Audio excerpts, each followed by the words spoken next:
Abby who speaks first, or me. I can speak, yes. Hello, welcome to this meeting of the Audit and Standards Committee. I'll go through the housekeeping in the first instance. Thank you for logging on to the Zoom video conference of the Audit and Standards Committee. I'm the Democratic Services Officer for this meeting, and I'm assisted by my colleague Kate Sheldon, who is the host of the virtual meeting. We'll proceed to introductions and housekeeping in a moment, but just a couple of points to note. This meeting is a public meeting, and in alignment with the new regulations which permit meetings to be held by remote means, will be live streamed for the public to view. To make the meeting run as smoothly as possible, can I please ask that participants in the virtual room leave your microphone on mute when you are not speaking. When you want to speak, please raise your hand to the camera or use the virtual hand raise. Only unmute when the chair indicates that you can speak.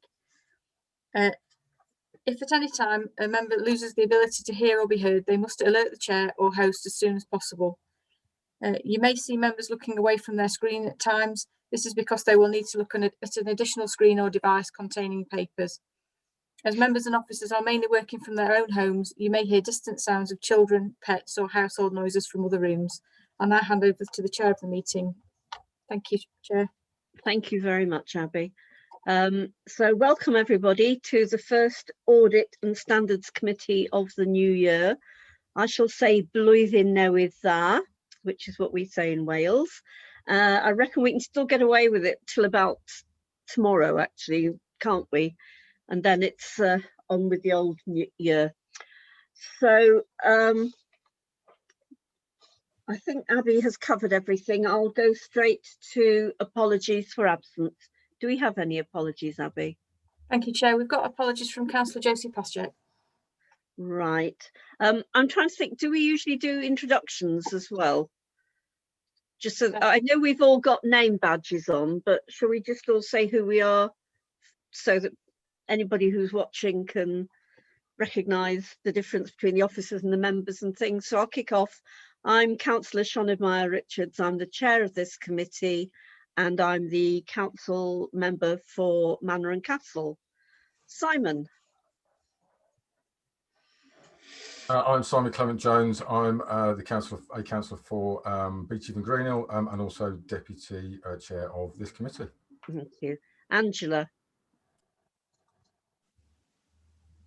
Good evening. I'm Councillor Angela Ardencio from Broomhill and Shire Vale. Thank you. And then Councillor Maroof. Mohammed Maroof, councillor for Crooks and Crossbow. Councillor Hurst. Yeah, Councillor Adam Hurst, councillor for. Sorry, I've got the wrong Councillor Hurst. Sorry. Just keep going. I was going along my row, and I suddenly realised you're below. Carry on, Adam. I'm so sorry. Councillor for West Ecclesfield, and no relation to the other Councillor Hurst. Councillor Hurst. Thank you, Chair. My name is Councillor Diane Hurst, no relation to Adam, and I'm an elected member for Richmond Ward. Thank you. This is your first meeting, so welcome to the committee. First meeting after a considerable gap. Yes, Chair. Thank you. Okay. Right. And then we have Alison Howard, who is one of our independent members. Hi. Alison Howard, independent member. And David Waxman, who's our other independent member. I'm actually an independent person, slightly different, because Alison's an independent member of the committee. I work on issues with the monitoring officer, Gillian. Indeed. And you can come to. And thank you for your work. Right, now then, we'll Kate. Good afternoon, I'm Kate Sheldon, member support and civic manager. I'm host of the meeting. Thank you. Right, and you've all met Abby. Do you want to say what you do? Sorry, as well? Abby Brownsword. I'm the principal committee secretary. I'm minuting this meeting. Thank you. Gillian. Thank you, Chair. I'm Gillian Duckworth. I'm the Monitoring Officer and Director of Legal and Governance for the Council.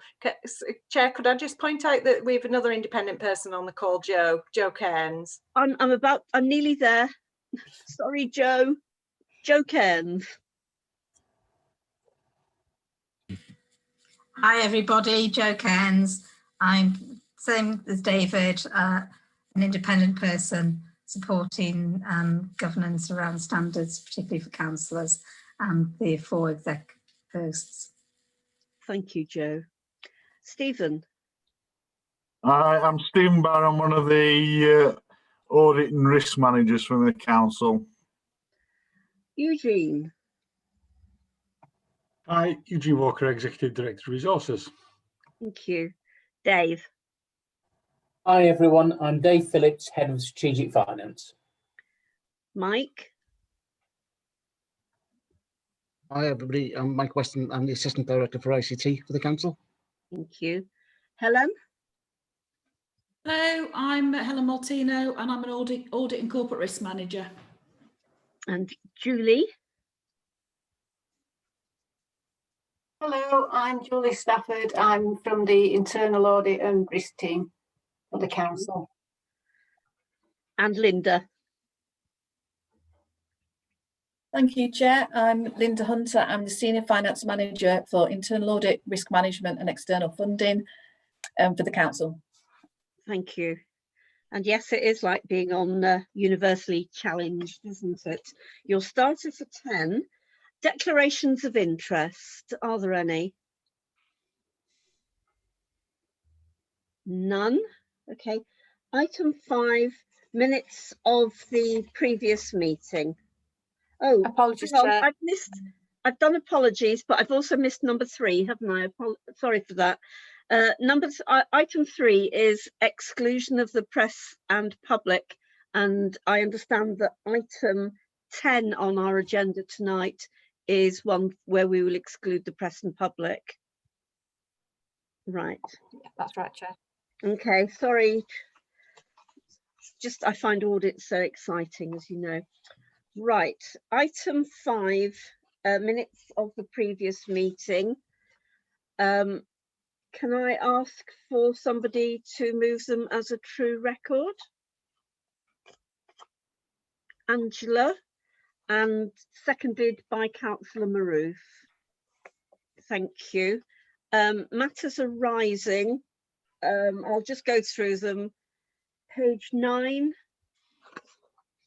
page 10, page 11, page 12, page 13, page 14,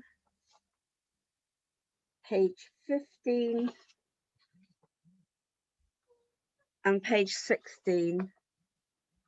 I'll just do a small matter arising, which is on page 16, inviting the new Chief Executive to attend a meeting of the committee, and we hope that she'll be able to attend our meeting in February.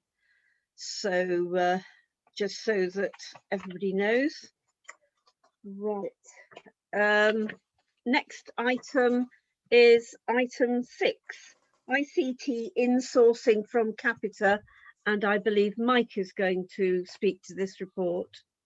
Yes, thank you, Chair. We insourced IT on the 4th of January 2020 from Capita. That meant that the staff transferred across and we took control of the core infrastructure. What we hadn't achieved at that point is the migration of all our applications out of Capita into the new hosting arrangements. The work was split into 2. 4 systems were going to stay with Capita.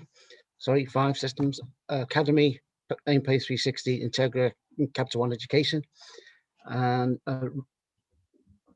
they were contracted to Capita to move to a new hosting arrangement with Capita on the software as a service arrangement, and Capita were contracted to move those systems from their current location to the new location. All other systems were going to be moved by the council to the new locations.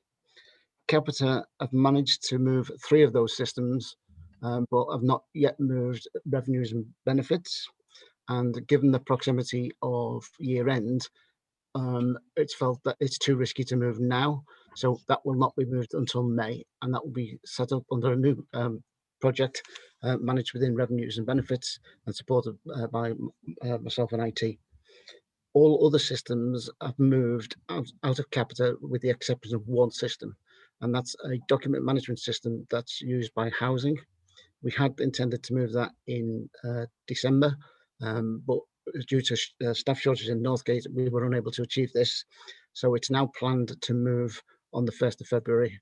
And I've been in a meeting today, and that is still on schedule to move on the 1st of February. I think the insource itself has been a great success. Capita have made it difficult for us in terms of moving the applications and giving us the access that we needed, but we've managed to get everything out apart from those systems that I've already covered. But we have now got full control of our core infrastructure, and we've been able to progress a lot of our Tech 2020 plans. And there's a 3.6, there's a complete list of the things that we've been able to achieve that had we still been with Capita, we were very unlikely to achieve. Happy to take any questions. Thank you, Mike. That's good to know. And I'm sorry that Capita were not as helpful as they might have been, but glad that you've been able to overcome all these obstacles despite that. Councillor Argencio, you want to ask a question? Yeah, I have a couple of questions. The first one is, did you say that the staff was transferred from Capita? So have staff been tupied over, and how has that worked? And the other one is for the software that has been transferred successfully. Does that include the archives so that we have access to, you know, past archives as well that Capita may have had? Or did we already maybe have those archives? I'm not really sure how we store the information that we need to store, you know, safely. Thank you. So the TUPE went through full consultation with both our HR and Capita's HR. The staff all moved over successfully on the 4th of January and have been working for the service since that date. It's been a difficult time, obviously, since March, when a lot of people have been working at home, to build the knowledge and experience of the team. We're currently undertaking a skills gap analysis to identify any shortage in skills, and we'll review what future skills we need once we've undertaken that in consultation with the unions. And then on your second question, all data that was with Capita has been, if the applications are moved, we've taken everything. They've retained nothing. So, do you have any further questions from that? Right. Councillor Adam Hurst. Okay, yeah, thank you, Chair. It's really just a quick one, and perhaps not a vital one. First thing I'd like to say is that I thought the report that you did was very quick, very clear and easy to read, and I think it's really, even if I've had a few niggles when I've looked at what you've done, I think my experience of Capita, my experience of you is, thank God you all were around during the pandemic. So I feel a bit guilty, but I'm going to come out with a little bit of a gripe, I'm afraid. It's something that really annoyed me under Capita, and I still find it quite annoying. If something goes wrong with certain bits of equipment, and I'm thinking particularly councillors who tend to go through to the mobile team if we've got a problem with our computers, we phone the number, we press all the right buttons, and then we're told, oh, you've got to wait for somebody to call you back. And if you're somebody who sort of grabs sort of 20 minutes here and there to do a bit of council work, that can be somewhat frustrating. So the quick question is, what are we doing to make sure that the phone line is accessible and puts people through to the right person that can help them as quickly as possible? I do get that you're going to be busy, but sometimes, you know, you're in a queue or request a call back by, but when you go through and you press all the buttons to get through to the mobile team, and then you get told you're through to the wrong team, it's a bit annoying if you're a councillor, And it also, I've got to say, makes me wonder, what is the experience of members of the public? You know, the figures you produced are very, very impressive. And I know how quickly you've got other officers mobile working, that they're clearly true. But if you're the person who's trying to get through to the wrong somewhere and you're getting to the wrong place, it can be frustrating. Is that clear? So it's really what we're doing to just streamline the inquiries for people. Thank you, Chair. Mike.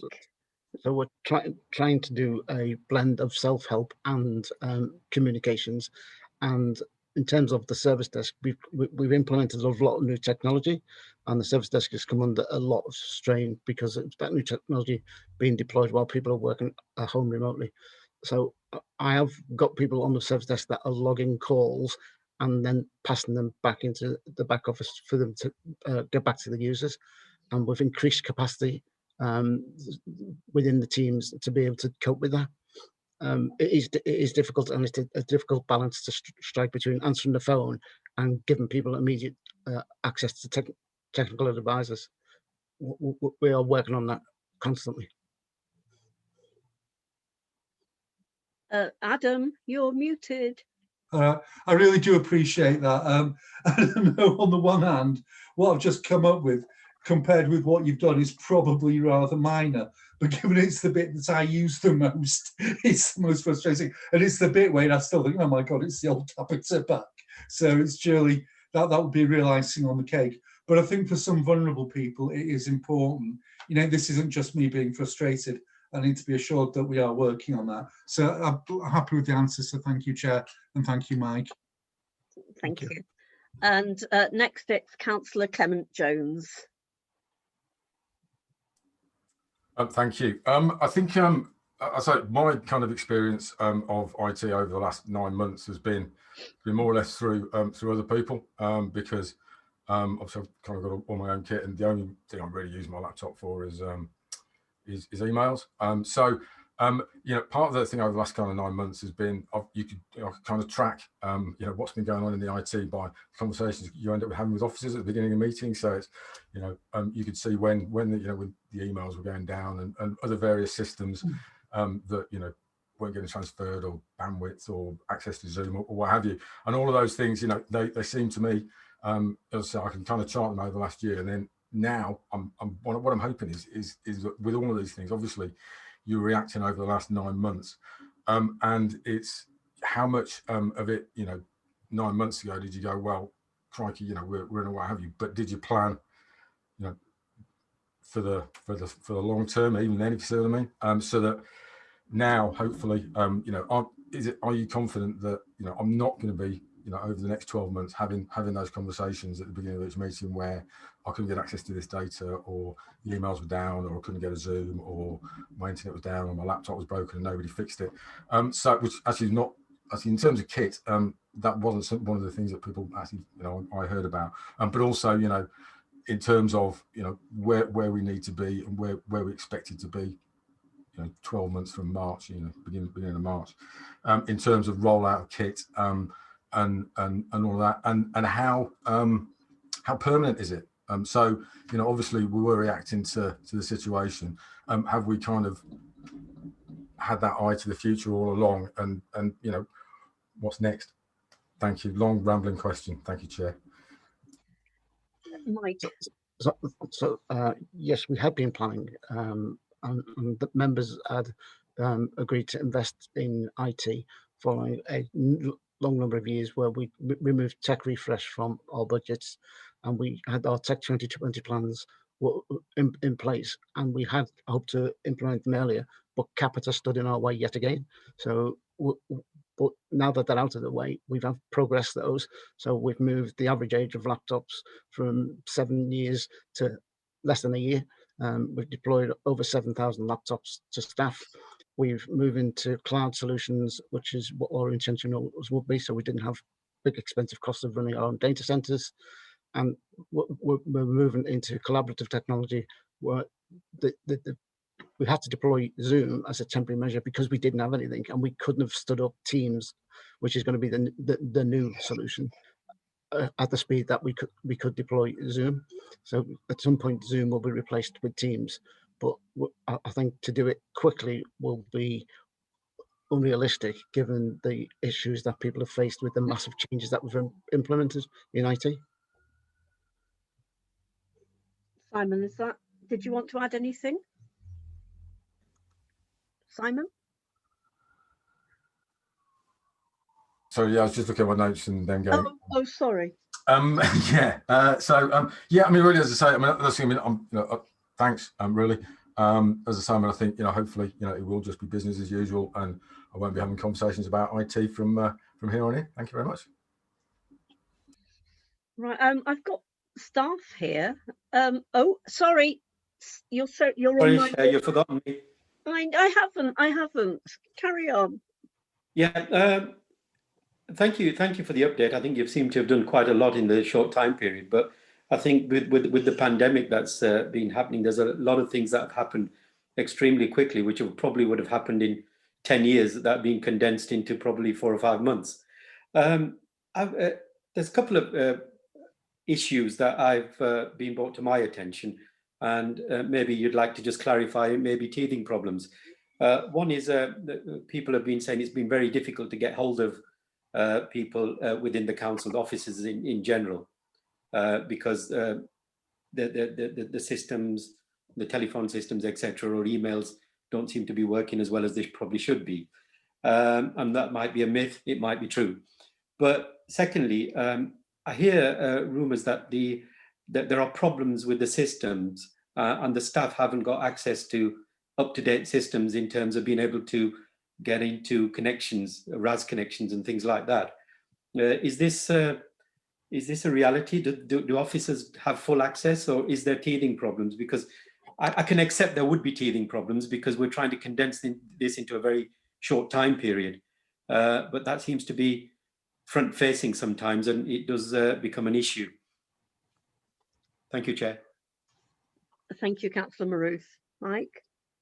So as you say, with a change of this nature, there's always going to be teething problems, and yes, we've had teething problems, and we've taken steps to alleviate them wherever possible.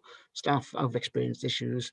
Staff are not used to working at home. They're not used to connections. We've changed the remote access connection for them because the old RAS stuff was hosted by Capita, so we've had to stand up new stuff, and people I find it difficult to use some of that stuff. We've put lots of training materials out there for people to learn. We've put videos out there. We've put documents out there. And we just need to continue to support the people that are working remotely, and we'll do everything that we can to do that. Yeah, no, that's fine. It's just that there's been a lot of talk about the fact that there is a problem within the systems. Allowing staff to log on and things like that. Some of them saying that it's midnight before they can log into the systems and things like that, all sorts of different times that they can come in. And I can understand it because every organisation is having similar problems. But when you're front-facing as the local authority is, people expect instant answers, don't they? And that's the problem. As long as we're aware that there is a problem, and the people need to be aware that we've not quite got there, rather than trying to paper up track, so to speak. Apologies for talking. What I will say is that we have got still problems with our remote access, but we are getting lots and lots of people connected every day. The issues that we've got are not unique to us. They're unique to the other organisations that are using the same solutions that we are, and these issues are being investigated by Microsoft. We have put temporary fixes in to resolve those issues. We did have major issues last week, but we resolved them by Wednesday, and we've not had the levels of calls that we had earlier last week. Final question, Chair, and then I'll stop. Final question is presumably from the learning that you're doing now. This is, and I think Councillor Clement Johns alluded to this. You will be planning for the future of home working for staff. Absolutely, absolutely. Thank you. Thank you, Chair. Thank you both. Councillor Diane Hurst. Chair, just to see if you wanted to go around officers. I'm willing to wait my question until you've done that. No, you get to go next. Okay, thank you. Quick comment. It's inevitable that we're going to have teething problems. I remember when the members migrated to the new system 2 years ago, perhaps, and the problems that we experienced initially, I would imagine doing it on a scale that's 9-10 times as large as our experience would be more than 9 or 10 times worse. So good for managing the transition, and it does seem, talking to officers this morning, it does seem to be getting easier. Question. I'm looking at health and safety and safe working practices going forwards. Officers are working from home. I'm conscious that members have been offered equipment upgrades, you know, if they need something for carpal tunnel, or if they need a booster or something like that. I just want to ask, are we doing an analysis of how staff are working to see whether they're working safely and what support is available to them in terms of supplying equipment to make that happen? And the other thing, are we making sure, because one of my concerns is we're working long hours on computers, long hours on Zoom. It's the only way we can see faces and talk to people. Are we looking at the health and safety implications of working long hours using what we used to call a VDU? So that dates me, doesn't it? But that's my question, Chair. Thank you. Thank you. Mike, is that one that you would deal with, or would that be slightly HRy as well? I've got Eugene sticking his hand up, and I'm going to take him because he's an exec director. Well, I mean, Mike may want to say something as well, but I think it does kind of, I mean, it's part of Mike's remit, but as part of this approach, that has, as well as the IT, there's been a whole thing put around it, around what health. So yes, health and safety and risk assessments done at home. It's one of the reasons actually that early on kind of gave a message to staff that we're going to be doing this for a period of time. I think one of the great things is we didn't go through a period where we kind of went, oh, work from home, oh no, go back to work. And we kind of said, look, you're going to be working from home for a while. That allowed us to do health and safety risk assessments. And we've delivered a lot of other wider kit rather than IT around the city. So we've delivered chairs and other things to people's houses using some of our teams. So we've done that. And then you're absolutely right. There's been a thing that HR and other teams have done about thinking about kind of the kind of impact on people, because and that's actually kind of linked into future thinking as well, because we've all had a very different experience of this, and good and bad. So for some people, the flexibility of working at home is fantastic. Yeah. For some people, it's very difficult and isolating, and I think there's been a lot, there's been a lot of that and a lot of discussion around that. And if we are, as if we're saying, kind of going to think about this for the future, we've got to build that into how far we allow, do we have that flexibility working from home, what support there is. So yes, there's been a lot of that. I think we can always do more. So one of the examples is when we were going back into the office for a while in Moorfoot, there was an initiative put in place for people who said, look, I'm finding it really difficult to work from home all the time because of X, Y, and Z. So we created part of the drop-in space in Moorfoot to be something that people could go in to get away from home when they needed to. So, and I think we'll have to go back into all those things going forward. So might want to say something else, but I think it kind of does, you're right, it goes into HR, it goes into kind of wider management issues that we really need to think about in the future if we're going to use this kind of working more. Mike, did you want to say anything else, or is that? Only probably worth saying that in terms of the recovery pods, we have got the ways of working for the future set up, and there's the HR stream and the IT stream that are looking at how do we operate as an organisation in the future. Diane, do you want to come back? When you've unmuted? Yep. No. Sorry, spacebar's not working today for some strange reason. Yes, that's fine. Thank you. Thank you very much, Chair. Very full answer. Thank you.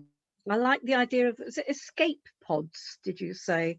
Sort of sounds a bit like something from, I don't know, Doctor Who, or for people with small children.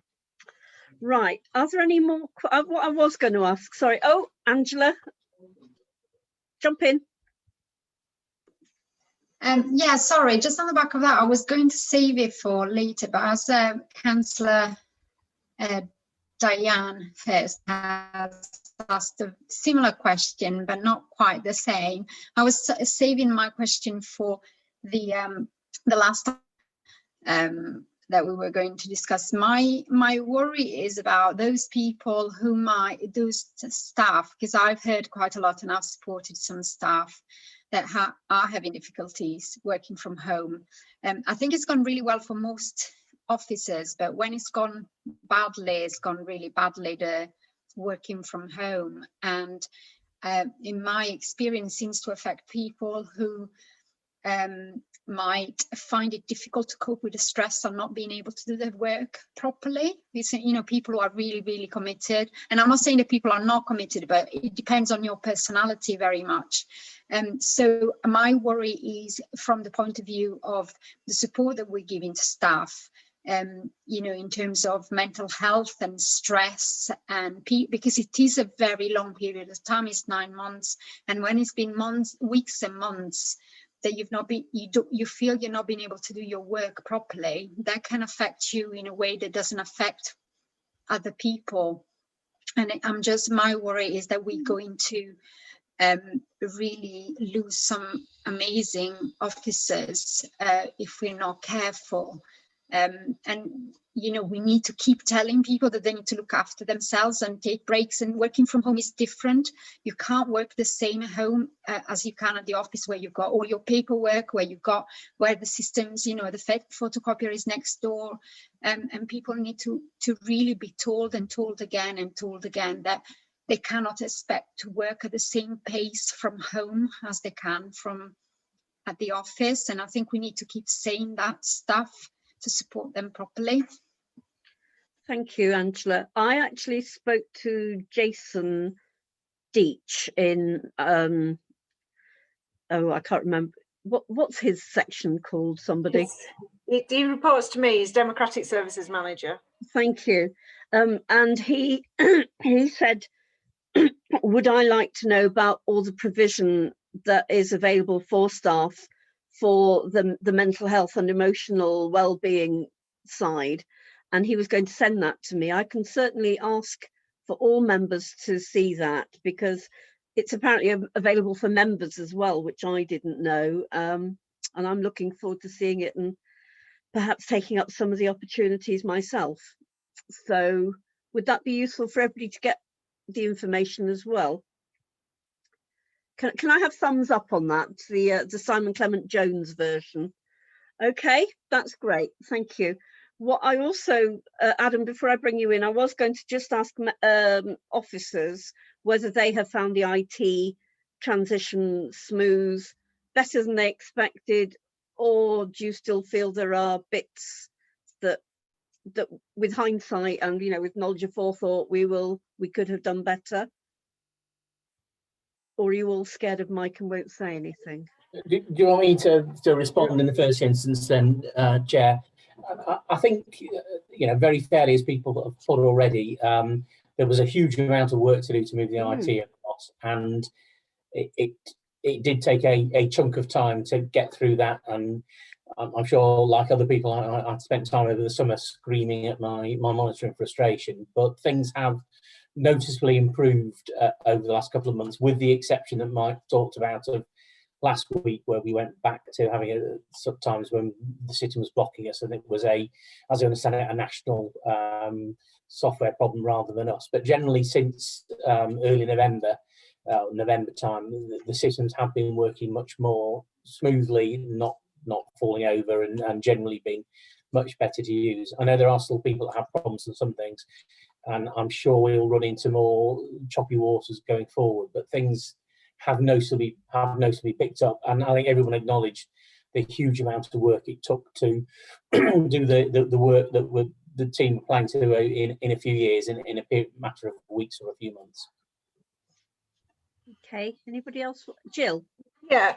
Just to say, we've recently gone into lockdown 3, Having you know, pulled together the managers within the team at the beginning of each lockdown to see, right, what we're going to do, how we're going to deal with this. The difference at lockdown 3 in our ability to keep our staff safe, keep them at home and work remotely, still get the work done, even though we've got things like all the courts are operational now, etc., is incredible. You know, to say we're talking about a period of 9 months, there's been such effort and expertise put into getting that up and running. So yes, there are teething problems, and Michael know my team have been quite painful for him because of the particular software that we used. But the dedication that we've seen from the team to get us up and running and making that, we've moved to all court cases being done remotely. This time last year, you wouldn't have stood a chance of it, you know. But yeah, so I think yes, whilst to acknowledge that there's still some teething problems, and probably always will be with IT, but it's amazing the improvement over the last year.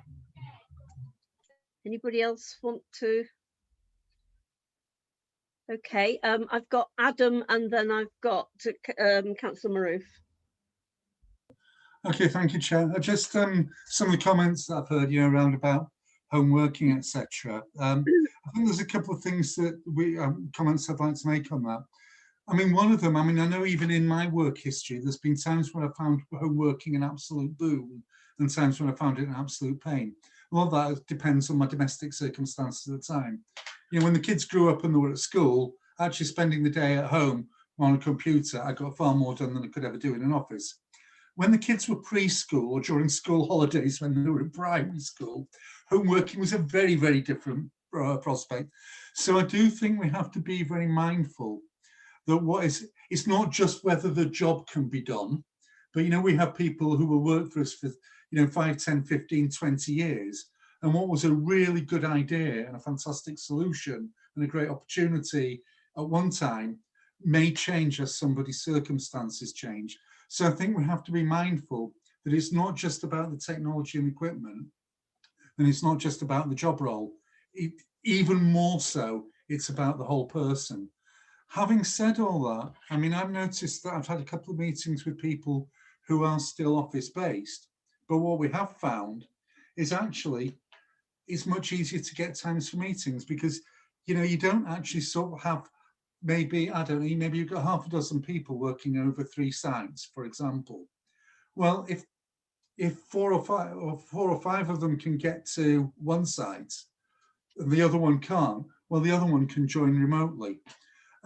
So what I think it can do is save a heck of a lot of what I would call dead time, which is traveling time, and can actually increase the amount of time we spend at work actually doing the things that we need to do. I'm also taking on board Angela's point earlier, which is, yeah, actually, sometimes you might have all your papers in your workplace and, you know, you've got them at your desk and you might not have them in your dining room. But actually, that doesn't mean that we don't need, that we just give up remote working, because we can also remotely work and use the equipment that we've got to work across sites, you know, which are Sheffield City Council sites. So I think in a nutshell, I would think that what we maybe need to do is actually have a properly considered strategy as to how we actually use and take the opportunities to enhance working with IT in a way that actually, you know, reduces things like traveling time and stress. And it does need a good look at, especially as we've made a huge investment both in hardware and software, and we're going to roll out Teams. You know, there are some solutions that can improve things, even if we get rid of the lockdown altogether, which may be in 2027. But so thanks for that, Chair. Thank you, Adam. Sorry, Councillor Maroof. Thank you, Chair. I mean, my question is around a lot of organisations that have actually gone towards home working, and this is including the private sector. One of the key concerns that they've always had about working from home is the security of the equipment and basically people hacking into it and things like that, and confidentiality, especially around some of the professions. They're very worried about confidentiality, and I'm assuming that there will be sort of these issues that we've considered, Mike, within our own systems here. Have there been any sort of, are we worried about any major security breaches, people hacking into the systems, loss of confidentiality, etc.? Because it's not just us. I think other people are thinking similarly, whether that is a big issue for them or not. I know in time systems will improve, security will improve, and people's working practices around confidentiality will improve as well. But at the present time, have we had any major breaches of security on our systems? And if so, have we dealt with them? And if we haven't, have we got a wonderful system? Thank you, Chair. I like to think that Mike has developed a wonderful system for us, and he's going to tell us that now, aren't you? So cybersecurity is the #1 risk facing any organisation, particularly in the lockdown and particularly in the public sector where we've been under attack. Yes, we've put systems in place to protect our data. Our data is encrypted when it's traversing networks. It's encrypted when it's sitting on disks. Your biggest risk is somebody inside, probably inadvertently releasing data. And yes, that happens occasionally. And yes, things go to the Information Commissioner Officer, but it's usually not in a malicious way. It's usually accidental. But that doesn't deter from the risk that it can happen. So yes, we put a lot of protections in place, but I'm never going to say we're 100% protected because we don't know what the next hacker is going to develop. Ooh, thank you, Chair. Right. I have to say, yesterday I had the great excitement of going to the town hall for a meeting. 6 of us in the council chamber, so far spread out, and having to sort of practically do semaphore to each other so that we could hear. It was, and I just realised how much I really miss having meetings with real people. But I think the IT clearly has been really good. This time last year, I didn't know the word Zoom apart from on a lens or something. And suddenly, I think the fact that you've managed to get all of the councillors, and we're all stuck in the mud, curmudgeonly folk, and you've got us all managing to use Zoom successfully. I think that's a great testament to all of the staff of the council, that you've patiently got us through it all. We have a recommendation for this report, which is that we note that it has been successful so far in insourcing our ICT service, and that we'd like to have a final report, if that's okay, Mike, for our June meeting. Or do we have a June or a July meeting, Abby? I'm never quite sure. But around that time, if we could have a final report telling us that all these things that you're expecting to happen in February and a bit further on have happened, and that all is well with our IT systems. Is that agreed with everybody? Thank you. Diane, we do thumbs in this committee. Right, that's great. So thank you very much for your report, Mike. Sorry, Abby, can we also just say, I don't know, either send a note, or I'm not quite sure how we do these things, to HR, just saying that members did generally raise, not concerns in a difficult way, but that to make sure that the staff who are doing home working are given the full support that they need, both for mental health as well as the actual IT equipment that they need to do their jobs as well. I'm not sure, as I say, I don't know how we do it. Maybe whoever is, are you head of HR as well, Eugene, or is that Gillian? It's you. HR comes under me, yes. I mean, it's a really good point. I mean, Angela put it really well earlier, and yes, it's an HR point, we'll feed it back, but I think the important point kind of we're trying to do in the whole organisation is it's actually all managers' jobs to look after the welfare of the staff. And that's the conversation we keep trying to have with people. If we're going to work like this, it becomes, you know, a manager has to kind of learn how to kind of work with and support staff who are working remotely. It's everybody's, and HR can help with that, but it's something we all have to do. Thanks. Okay, that's great. So that memo can go to you, Jean Abbey. Let's move on to our next item, which is update on fraud prevention activities in a COVID environment. It sounds very exciting, doesn't it, for an audit committee? And who's taking this item? Oh, Stephen, you're going to excite us. Yeah, it's really exciting, this one. If I can just introduce Chair, it'd be Stephen. Oh, sorry. Okay. Our Chair, Audit Committee. We've produced this report to show you some of the things that you were asked us to have a look at in terms of fraud, and how we've been dealing with this during the COVID period. I've got a report that came through to me only today that said in 2019, the level of fraud within the UK was about £130 billion. It's gone up 50% in about 10 years. And that's roughly equivalent to the cost of the health service. So it's a real boom industry, fraud. And what we don't get is attacked by some fraud gang. But one thing to say is that serious fraud, when you get a COVID crisis like this, there will be people out there who look at it as a great opportunity. So we're well aware of that.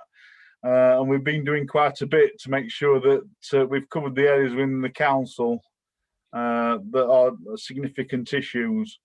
We have regular contacts with other councils, including South and West Yorkshire and core cities, to make sure that we're aligned in that sort of area. We're also part of NAFN, which is the National Fraud Network. That's also, I think it's by Salford Council, and they provide updates on significant frauds which are happening. And we've also got additional stuff that's coming to us this year from banks who've picked up on issues around particular transactions, and also, of course, the City of London Police, who deal with fraud on a national basis. So some of the work that we've got ongoing, we've had a look at our plan, which is the plan that you saw earlier in the year, and obviously due to fraud, there's certain elements which couldn't take place. We've substituted audits across in that area to look at particularly issues that's come out as part of our working under the COVID environment. So we can ensure that by the end of the year that we've got a full coverage of the risks facing the council. Obviously, some areas like libraries, etc., have not been working. So that's just, for instance, it's difficult to do an audit in that area. So we've put some other audits in. I'll go through some of the things that we have put in there. We've going to be looking at absence recording and monitoring, because that's obviously significant in terms of recording COVID issues and making sure that while people are working at home, they are being looked after and supported, and that sickness has been recorded. I know myself, for about 4 months at the beginning of the year with a major issue, so I know that the processes are working. We're looking at the decision-making processes which have changed slightly, and making sure decisions are being recorded properly. That's another one that we're going to be picking up on. The costs of COVID and how that's been worked through as a council. The use of credit cards, but the repayment cards actually that we use within the council. Just to put a couple of things across on that, we're looking at, we've done work in this area before, so we're quite well versed in the arrangements we normally have, but we're just making sure from a fraud point of view that there's no suspicious activity going off. We have about 118 credit cards and purchasing cards, and these are locked down, so they can't be used for things like accessing cash, which you will be able to use on your own cards. And we also restrict the categories. The people who use these cards, we use them, and particularly in children's homes. We've got about 30 in there. We've got some in corporate functions, particularly things like repairs, maintenance. There's about another 60 in there, and then there's miscellaneous ones, which are held by a lot by the senior officers. Eugene's got one, Dave's got one, Ryan have one, and these are used for emergency type situations.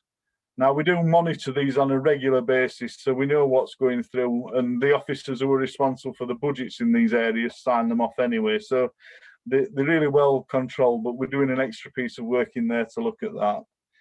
We've looked at rough sleepers for the emergency hostel spend that we've done in that area. Infection control for the support that we're giving to care rooms. Payments to providers, that's the extra support that we're giving to care home providers in the current thing, and also top-up payments for the early years where they've not had pupils in, but we're making top-up payments in there. There's other audits that we're also looking at. We've got the personal protective equipment that we've been purchasing and providing out. We've also done a piece of work to look at the equipment that's been delivered out to individual officers and the process that's been followed, and that's nearly at completion. And we're going to look at staff expenses as well. Additionally to that, we've also supported the IMG group, and we've also looked at things like discretionary grant processes, etc. So a lot of that stuff is still ongoing, and when it comes to fruition, we'll talk about that, and obviously any reports which need to come to yourselves will do. We've not come across any organised criminal activity. There are some issues in there, and they will be dealt with in our normal processes, but we've not come across any organised crime at the moment. One of the big areas we've looked at is around, and continue to keep being involved in, is the COVID grant support. We had £150 million for us to passport through, particularly at the beginning of the COVID crisis, which has gone to smaller businesses in terms of hospitality and leisure, etc. And we've so far awarded £98 million out of that. We've had 9,000 applications, and we've issued 8,200 grants. Now, because it was at the start of the process, at the start of the COVID process, the idea was to get these grants out as quickly as we possibly could. There was some checking obviously done up front before the grants went, but since then we've done additional checking in there on, we've had some stuff through from NAFN with some bank accounts which have been used in other authorities. We've checked those, and we've not had any of that sort of issue. A lot of the processes and the grant conditions came through to us later. And of that £98 million that we've so far issued out, we found £550,000 worth where there were issues, and we're recovering that money. And out of that, there's just 26 outstanding worth £300,000. Well, £300,000 is a lot of money, and we'll be continue to recover it. But actually, it's about 0.3%, which is minimal. The government on some of their grants are talking about 30% potentially of fraud or non-payment. So it's not that we're not trying to recover that money, we will be doing.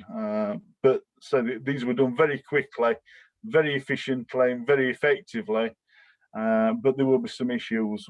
One area which may come is we've got, which is the next item down, the National Fraud Initiative.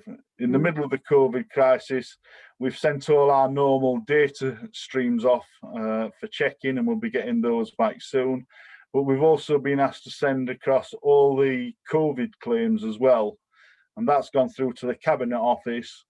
and that we've got to submit by the end of January for those because they came in later, and we'll get the returns by the 31st of March. So there will be some issues, no doubt, fall out of that, and we will follow those up and take the appropriate action. We've had the normal casework for audit. We're still getting some frauds and issues coming through to us, but not as many as we would normally expect to receive.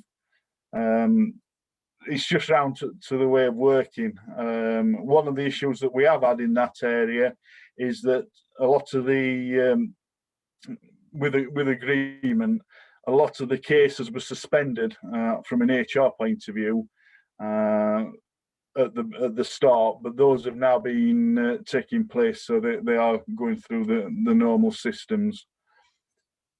We have the Financial Design Authority group. This is within finance, and issues around new processes that people are wanting to introduce, or processes which impinge on finance, are coming through to us. Linda sits on that group, and we look at them from a probity point of view.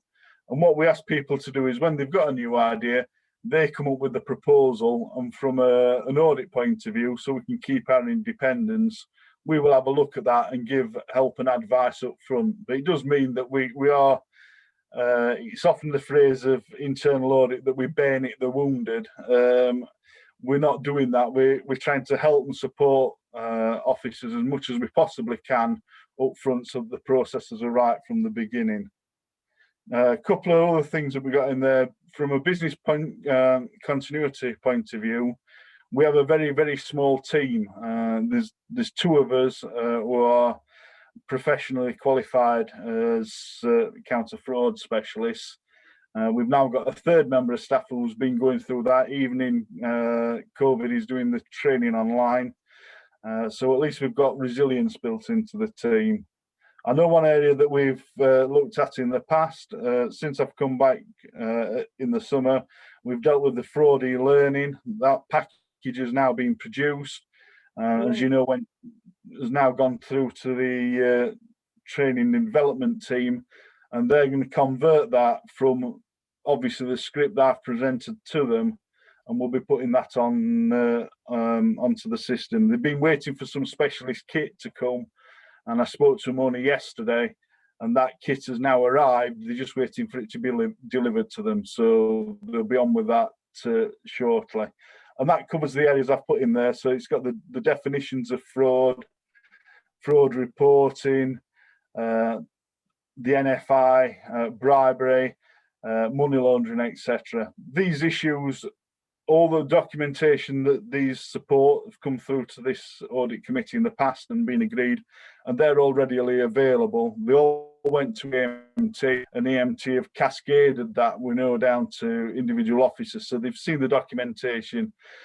This is just around the actual fraud e-learning, which will tie that up. And we'll obviously come back to you in the summer with our final report, as we do every year.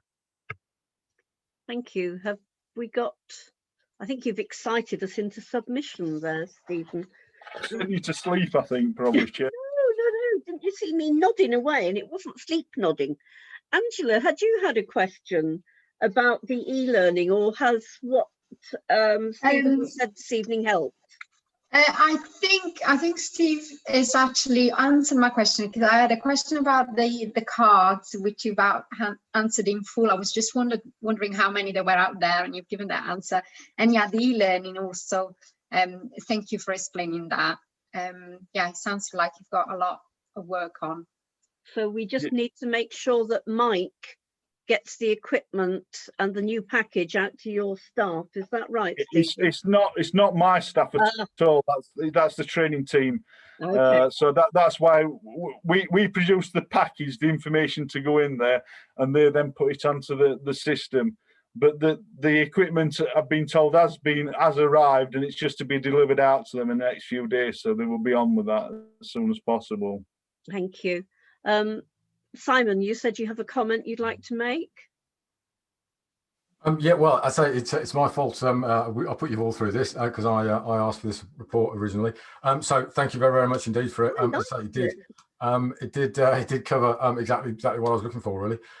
In that, obviously, as you say, people do see these things as an opportunity, and well, it looks like we're prepared, and obviously, the work goes on. So thank you for that, and I'll look forward to the update on the whole thing in the summer. The one thing I would say is, or kind of ask really, is it's kind of, it mentioned business continuity. It's not really kind of about the business continuity there. It just triggered me to kind of wonder, like, who scrutinises the kind of business continuity and planning? Is it us? Is it a different scrutiny board? Does anyone know? Gillian will know. Possibly. Sorry, I don't off the top of my head. I don't have scrutiny in my area. We can find out for you though. So. Yeah, that'd be great. Thanks.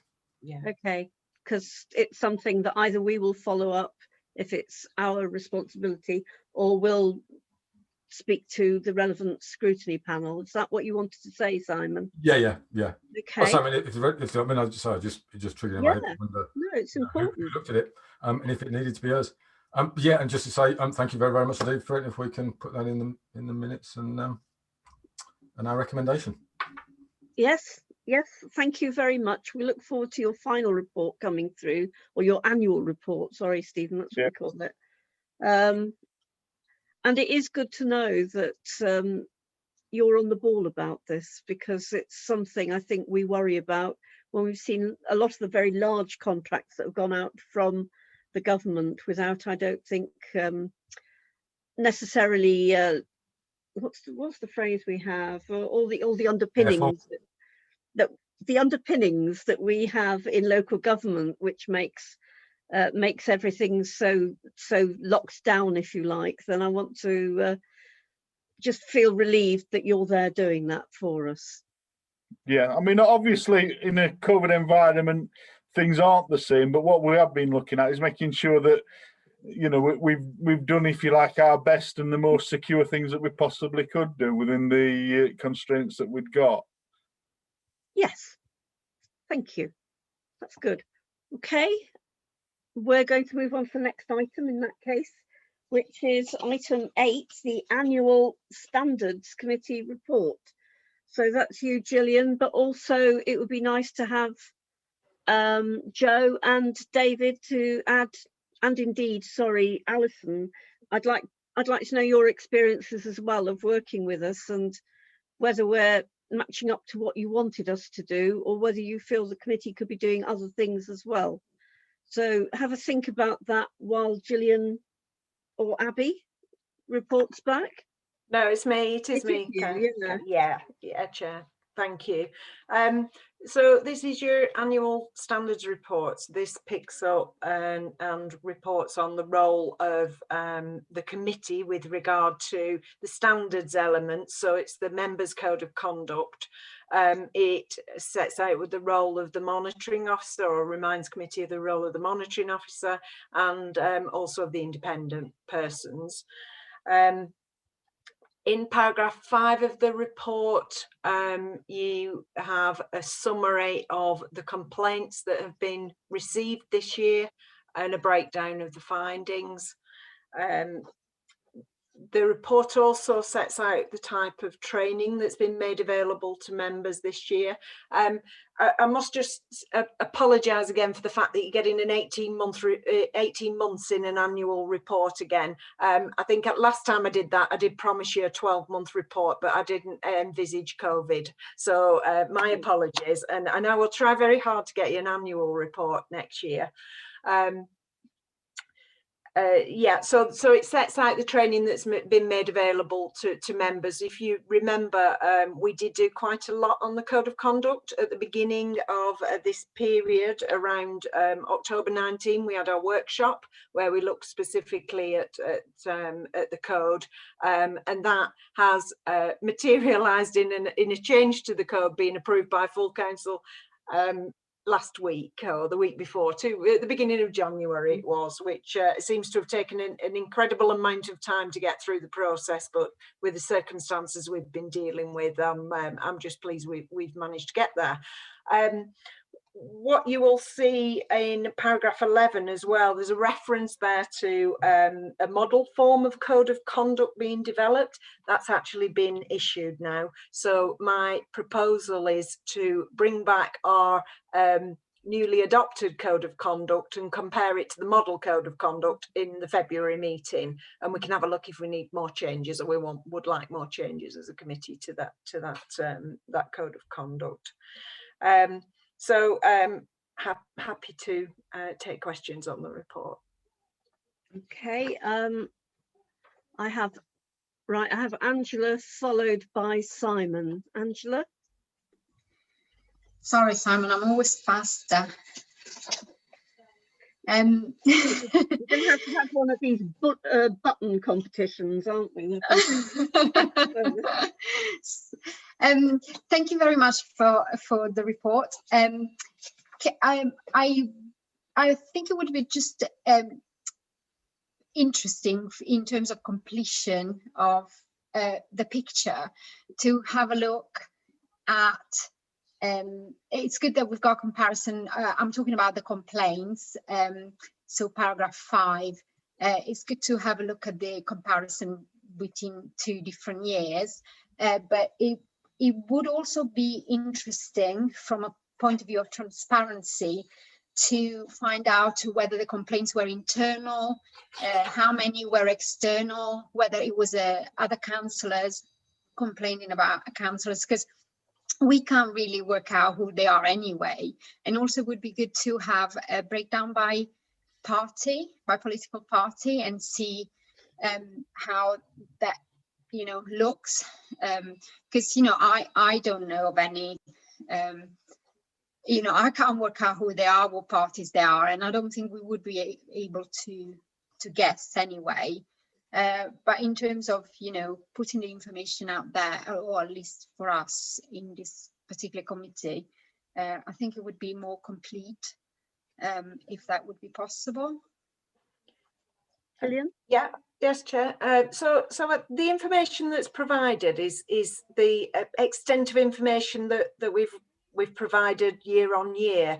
The types of breakdown that you're talking about there, provided the numbers aren't so small that you could identify the person, then I've no problem in sharing that information, and if the committee would like to see the report have that extra detail in it in future, I'm quite happy to do it. I will exclude it if it's obvious, if we can tell who it is, but otherwise that's fine. From a split on whether it's internal, external councillors or the public, if there are issues arising between councillors, I will do what I can to try and get those resolved without any formal process. So the numbers that you've got in front of you, from 31 of the complaints, 30 of them are from members of the public. So we do, like the majority do tend to be from members of the public. With regard to the split on party, what I normally do is I give you the split between the city council and the parish councils. So I'm quite happy to do that. There would, if I can do my maths, sorry, 17 for the city council and 21 for the parish council. And the other thing to note is as well that it's not necessarily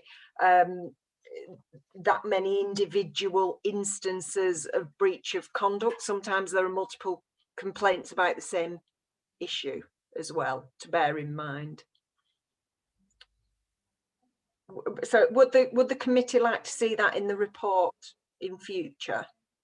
I think so, as long as you say, it's not such a small item such that we would know immediately it was me, or any other councillor indeed. So Simon, and that's followed by Councillor Diane Hurst. Thank you, Chair. Yeah, really, so mine is covered by really what's the split in terms of parish council and city council, but also, you know, I mean, looking at the raw numbers, you know, there is a 50% jump, and really, what I'd really kind of like to know is you know, what's behind that trend. Is it, yeah, I mean, I'll say it's a bit of an open-ended question, but and obviously, you know, open to some interpretation, but you know the detail as well. Yeah, that's fine. It is multiple complaints about the same incident that have really stacked the numbers up over that period. So it's in a way it doesn't really represent the true picture, because it might sometimes be better to say to give a note of how many incidents there've been that have you know, had a complaint about them, rather than the actual complaint. I don't know. It's quite difficult to decide what's the best way. We do in each individual complaint's dealt with separately and on its merits, even if it's about the same matter. And that's okay. Diane Hurst. Thank you, Chair. I'm going to take an opposite line. As Whip, I feel we're treading on very dangerous ground if we go down to, if we put a lot more detail in there, as opposed to split between parish councillor and city councillor, because I wouldn't like, those number of complaints are not high, and I wouldn't like us to do anything that would identify individuals. I think it's getting very risky if we do that, with especially with small numbers. So you know, I would like, you know, if people have specific questions about what's the trend, as Councillor Clements did, you know, is there any particular trend here? What's, you know, or is it parish versus city council, whatever, that's fine. But I don't think this committee has any. I don't think we need to go into individual circumstances, because the complaints and the consideration subcommittee does the work that it does, because it does it you know, without fear or favour. It examines individual circumstances and deals with them individually, not with an eye to reporting or future trends or anything like that. And I think we need to get the headline reports and leave it at that. That's just my opinion. Okay. I'm actually going to ask Joe and David. David, shall I ask you first, just about your experience of working with us and what your experience of the complaints you've had to deal with has been like, whether you feel we support you adequately, whether you get enough information, and actually how onerous it is, because I don't know whether you spend months pursuing something or whether you actually don't, you know, just have maybe a week here and there pursuing things for both of you. So, well, I'm very, very tempted to lie, but in truth, I couldn't call it extremely onerous, because, as Gillian's pointed out, the number of complaints are not massive in volume. It's, from my point of view, it's very interesting, and I get delight from still having an association with Sheffield Council. So there's a personal element for me as well. If you want assessment, I would say that I think that we do a good job within the framework as it exists, but the framework itself could do with being reviewing generally. I know that we've got a review of the code, but I think that the whole framework that the government was supposed to be revising before it got involved with Brexit and then COVID is overdue, and that we attended a conference on review of ethical standards, and I really like the word ethical being built into the considerations. And I think that was almost 2 years ago. And since then, the government has just had it all on the back burner to strengthen the actions available to you as Standards Committee and make it more rigorous. The other thing I would really want to say is that if certain members could be rather more circumspect in their use of social media, it would save an awful lot of really irritating work. Thank you, Mr. Waxman. Joe.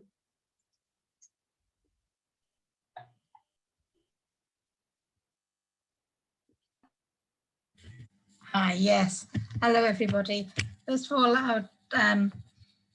in terms of my observations of the question that you asked about how we find this committee, for me, it's really good to hear considered scrutiny of work, but also recognising just what extraordinary times that everybody is working in, and to hear the commitment and dedication to meeting the needs of people in such difficult circumstances. So I wanted to acknowledge that.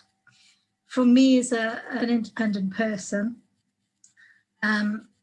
the support and information that I receive from Gillian and from Sarah, I'd say is second to none, extremely professional.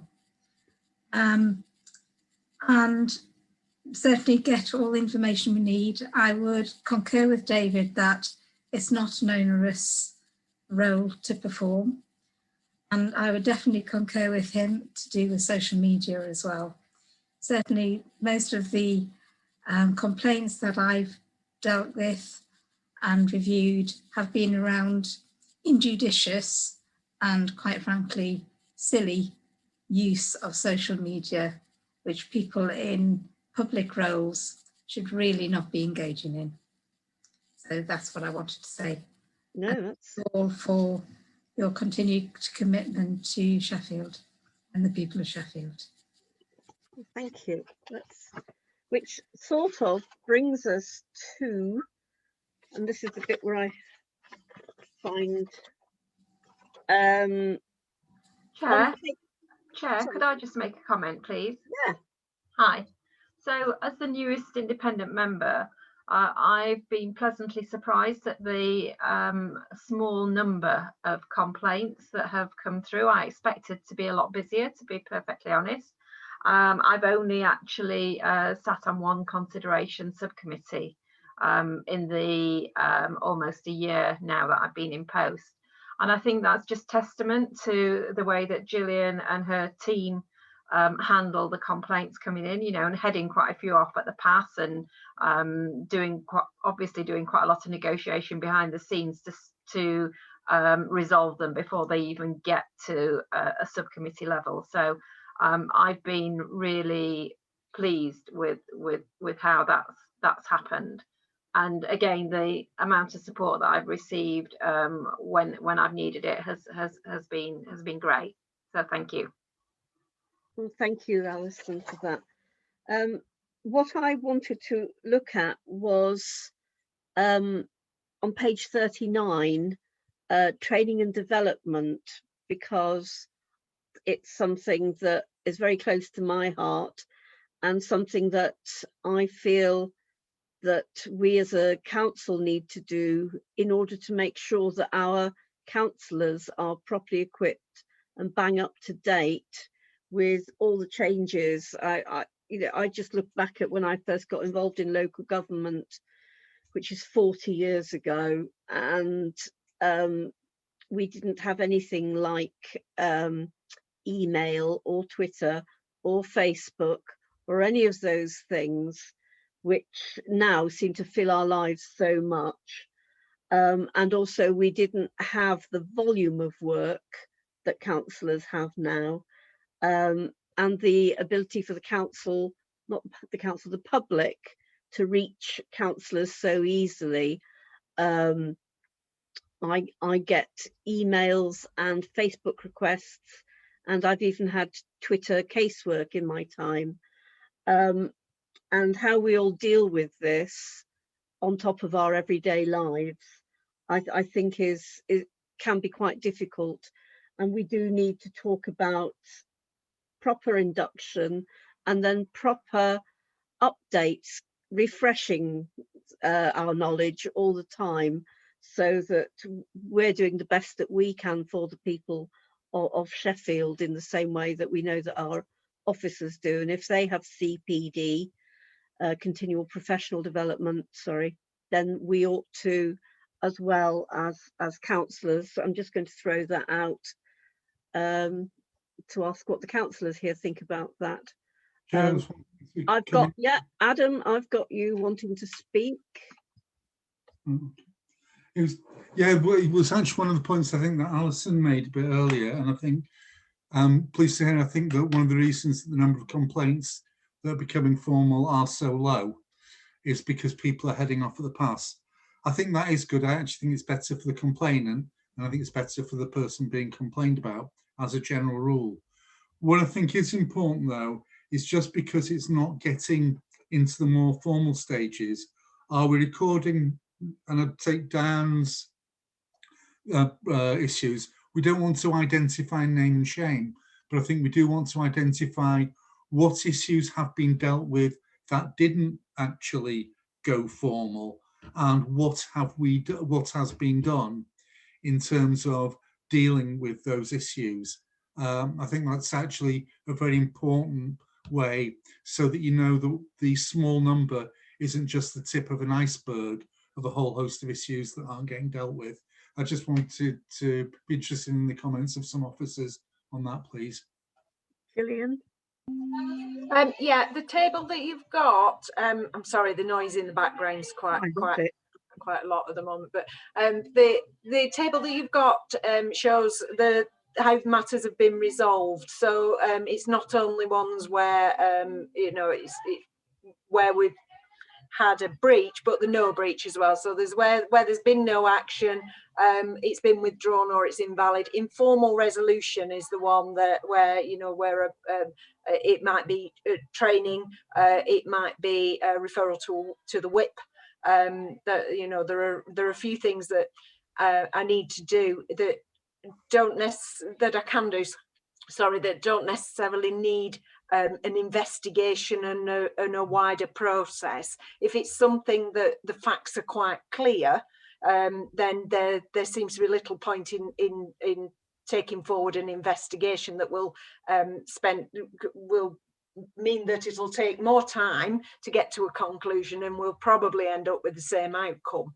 So it's only where there's some issue that's unresolved where an investigation would go forward. What I was pushing for, yeah, and I think that's brilliant. And as I say, I skim read the report, so if I missed that, I do. Okay, all right. But no problem. But from time to time, even when you deal with something at a very informal level, it might be that somebody takes on board, you know, what was the resolution? Has the resolution led to us doing something specific or tangible differently? And I think that's actually quite important, because it's that sort of thing that actually encourages people, A, to come forward, and B, not to come forward banging the table and think, well, can you just try and sort this out? I know I can take it formally if you don't, but actually, and it's about having things seem to be done. This was one of the things I used to do when I was a complaints manager, which was, you know, we had, in addition to these formal complaints, we had the following issues raised. Because of that, this is what we've changed. So the person who raised the issue, and sometimes it's more important than compensation or getting somebody into trouble. It's actually, my goodness, what I did has changed the way they do things. I suppose if people see less stupid things on social media by members, they'll realise complaining about it is not such a bad thing. So yeah, that's what I was really trying to drill into. Thanks, yeah. Chair. I'll mute myself. Okay. Right. So if we can note this report, can we also, I understand that Abby has been looking at putting together some sort of loose programme of member development, which would just have ideas for things that members might be interested in doing as refresher courses. And also, Abby has also mentioned that all of the training and development e-learning, which is available for officers, is also available for members as well. Could you add a bit to that, Abby, for me, please? Yes, thank you, Chair. Yes, so the development hub is available for officers to do the e-learning on, is available for members via the 365 facility that you've got on your tablets. I believe it is you do need a password to access it, which I believe you've all had at some point in the past. But I've actually been asked elsewhere to send a reminder out to members, so that'll be going out within the next week or so when I get the instructions on how to actually access it for members. And yeah, I've been looking just at a light touch member development strategy that's still in its early stages at the moment. So hopefully we'll be getting some kind of programme together for members soon. Thank you, Chair. Thank you. Chair? Yes, Jill. Yeah, just thinking about, if I'm bringing a report back in February with the model code of conduct, would you like me to also bring back some proposal with regard to a training programme for members? Yes. I think this committee's remit is around around code of conduct. Yeah. So it's the behavioural aspects of training rather than the full programme. Yeah, but sure. If I can bring something back relating to that with the model code of conduct paper, and I think would that be good?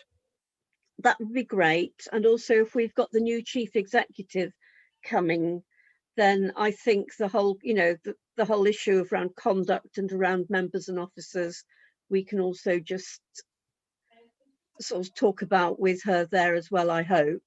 Yeah, I'm sure she'll be happy with that. Okay. Yeah. So is that okay with everybody?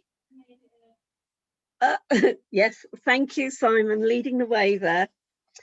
In which case we'll move on to our next agenda item, which sorry, is our work programme, and I think that's you, Abby, is it?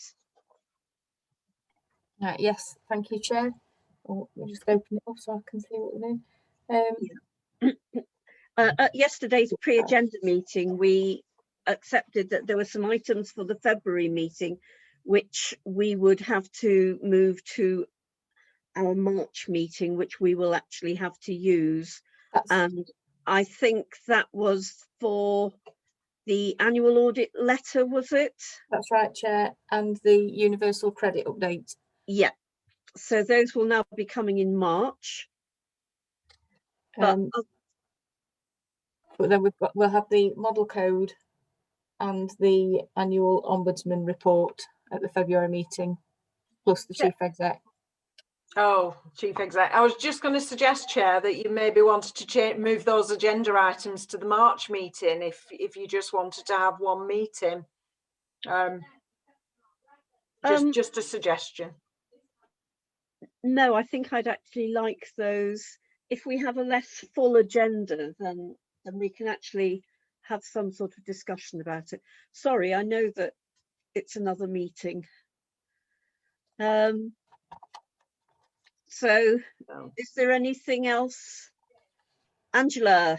Sorry, just Gillian, we also thought it was better because the auditors are going to give us an update to let us know how they're getting on before they come to the March meeting, because it's them who have asked us to move the audit, the annual letter to March, because they can't complete for several reasons.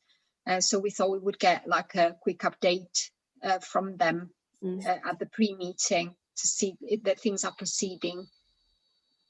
Yeah. Okay, no problems. Yeah, sorry, no. Pre-meeting, didn't I?